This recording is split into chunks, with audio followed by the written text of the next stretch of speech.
Opisyal nang pinahayag ng Iglesia ni Cristo ang kanilang pag-endorso kay Davao City Mayor Rodrigo Duterte at Senador Bongbong Marcos.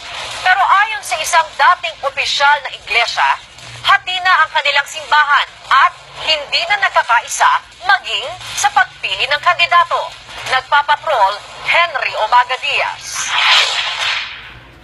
Matapos ang mahabang spekulasyon tungkol sa magiging manok ng Iglesia ni Cristo, opisyal na nitong inihayag ang pag-endorso kina Mayor Rodrigo Duterte sa pagka-presidente at Senador Bongbong Marcos sa pagka-vice.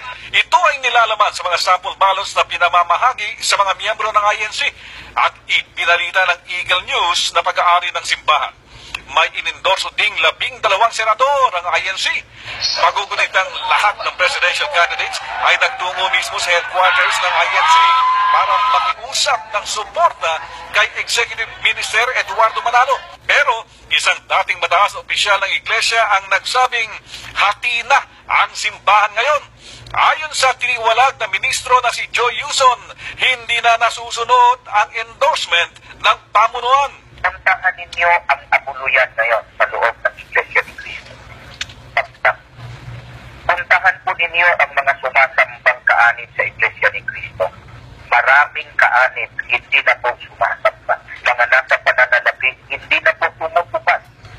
Sapagkat nakikita nila na may mali. Yan po ang katunayan, wala na ang solidong boto ng Iglesia ni Cristo.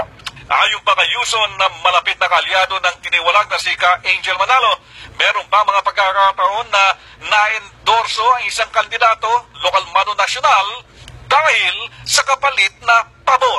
Hindi na po nakabatay sa malinis na doktrina ng Panginoong Diyos ng pagpili, kundi umiiral na po yung mga sariling interes.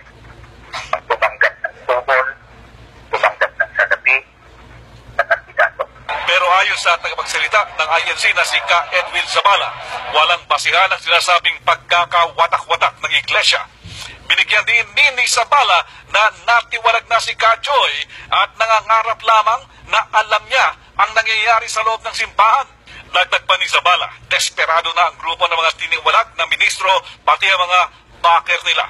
Paniwala naman ang political analyst na si UP Professor Ed Naco, ang pag-endorso ng iglesia ay resulta na rin ng matinding negosasyon. The power of the INC to endorse a particular candidate among its members has become a leveraging point on the part of that particular sect or the particular church group to leverage probably what may come out from what we call a political negotiation or agreement. Ayon naman sa Pulse Asia, base sa datos ng 2013 elections, posibleng makalikom ng 1.2 milyong boto ang kandidatong i-endorso ng iglesia ngayong eleksyon.